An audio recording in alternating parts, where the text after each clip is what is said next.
अंतर कुंभक बहिर्कुंभक भाग 2। नमस्कार, मैं योगेश्वर महिन एक बार पुनः आपके सामने उपस्थित हूँ। पिछले वीडियो में हमने जो आपको जानकारी दी है उसके आगे का वृतांत इस प्रकार है। मनुष्य जन्म मोक्षदायिनी योनि है। इस योनि में हमें ज्ञान, समझ, कर्म, धर्म, सत्य, सेवा, विश्वास, भक्ति और मोक्ष प्राप्त करना होता है। और ये सब प्राप्त करने के लिए हमारे शरीर, बुद्धि और मन को साधने के लिए योग और प्राणायाम का सहारा लेना होता है। योग साधना से शरीर बलवान, तेजवान, धैर्यवान बनता है तथा प्राणायाम से हम आत्मा की सूक्ष्म शक्तियों को अपने शरीर, स्थूल शरीर में उजागर करके लोक से परलोक की यात्रा को पूरा करते हुए मोक्ष धाम पहुंचते हैं। जब बलपूर्वक श्वास रोका जाता है तो शरीर में हलचल और घबराहट पैदा होती है।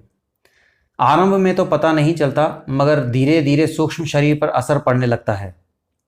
शनै शनै ये प्रभाव मन पर पड़ता है और फिर मन पर पड़ने से ये तमोगुण नष्ट होते हैं। यही तमोगुण हमें कुंभक लगाने से रोकता है।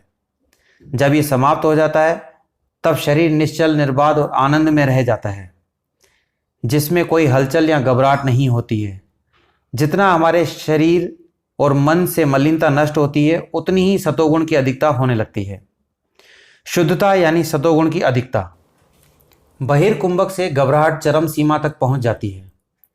फिर भी साधक को विचलित नहीं होना चाहिए। इससे कुंडलिनियां जागृत होकर प्रखर हो जाती है। जो कुंभक लगाता है वो चमत्कार को जगाता है। जो साधक 3 मिनट तक ये कर लेता है, इसके बाद रुकना मतलब सिद्धियां प्राप्त करना होता है। भौतिक जगत से ऊपर उठकर सूक्ष्म जगत में प्रवेश करने का ये उत्तम साधन है। सूक्ष्म जगत को देखने की दिव्य दृष्टि का जागरण इसी अवस्था में किया जा सकता है। इसमें त्रिबंध लगाने से सिद्धियां जल्दी प्राप्त होती है।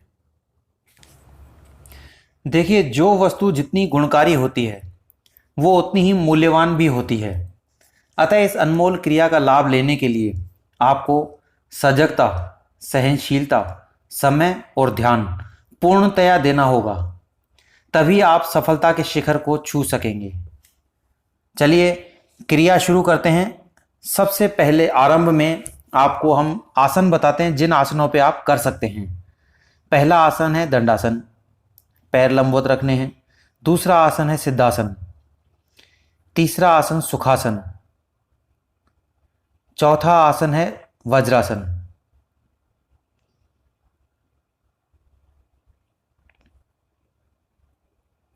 पांचवा आसन है अर्ध पद्मासन और छठा है पूर्ण पद्मासन। किसी भी आसन पर जो आपको सुखपूर्वक कर सकें उस आसन पर बैठकर इस क्रिया को ध्यान में लाएं। सबसे पहले 30 बार लगातार सांस लेनी है और छोड़नी है नियत समय पर। आरंभ करें।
सभी साधक कृपया ध्यान दें, पहले 1 मिनट, फिर 1.5 मिनट, फिर 2 मिनट तक बढ़ाएं।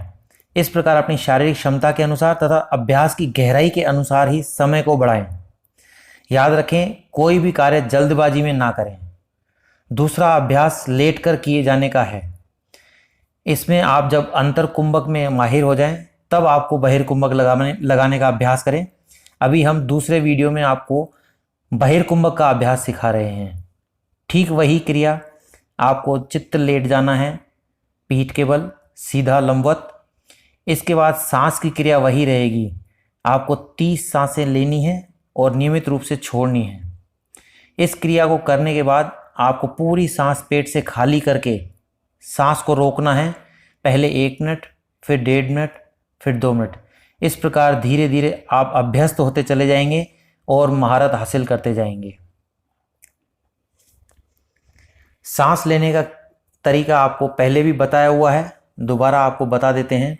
जब भी हम सांस लेते हैं तो हमें सीना फुलाना चाहिए ताकि सांस पूरी सीने में भरे, जो हमारे फेफड़ों को मजबूत करती है और हमारे श्वसन तंत्र को स्वस्थ बनाती है। सांस छोड़ते वक्त पेट को धक्का मारते हुए रीढ़ की हड्डी से मिलाने की कोशिश करनी चाहिए। इससे पेट का थुलथुलपना, मोटापा कम होता है। हमारे अंदर की पाचन क्रिया, पाचन तंत्र और आंतड़ियाँ, इसके अलावा जो भी हमारे उपयोगी अंग हैं, उनकी मालिश होती है और वो धीरे धीरे स्वस्थ होते हैं। अतः जब भी हम गहरी सांस लेते हैं तो हमें सीना फुलाना है। सांस छोड़ते वक्त पेट को अंदर धक्का देते हुए सांस छोड़नी है। इसमें एक खास बात और बता देते हैं, जब हम सांस लेते हैं तो मान लो आपने 5 सेकंड की सांस ली है, पर छोड़ते वक्त आपको 10 सेकंड में सांस छोड़नी है। ये क्रिया आपको सांस छोड़ने की लगातार बढ़ाते रहनी है ताकि आपके अंगों की मालिश हो और आप दिन प्रतिदिन स्वस्थ होते चले जाएं।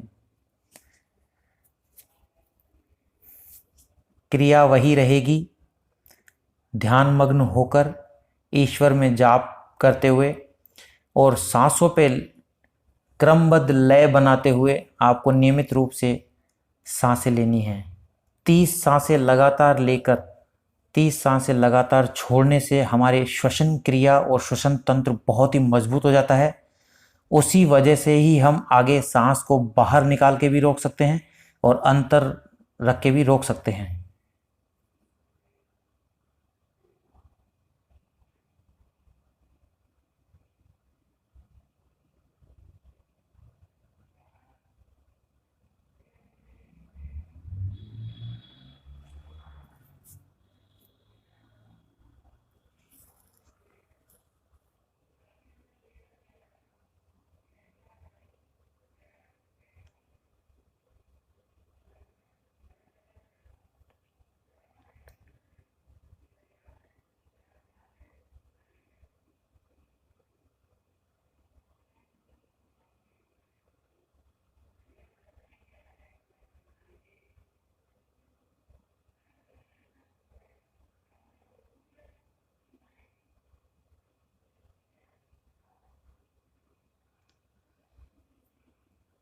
बहुत अच्छे ढंग से धैर्यपूर्वक क्षमता बनाए रखें। ईश्वर का मनन करते रहने से आत्मबल बढ़ता है, सहन शक्ति बढ़ती है, ध्यान बढ़ता है, शारीरिक ऊर्जा का विकास होता है, शरीर दिन प्रतिदिन उज्जवल और मजबूत बनता है।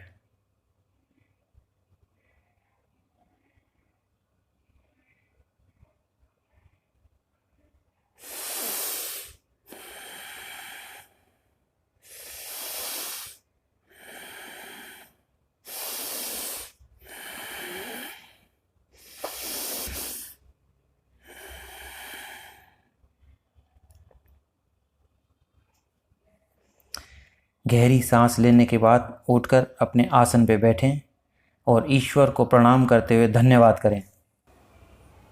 अब उनकी बात।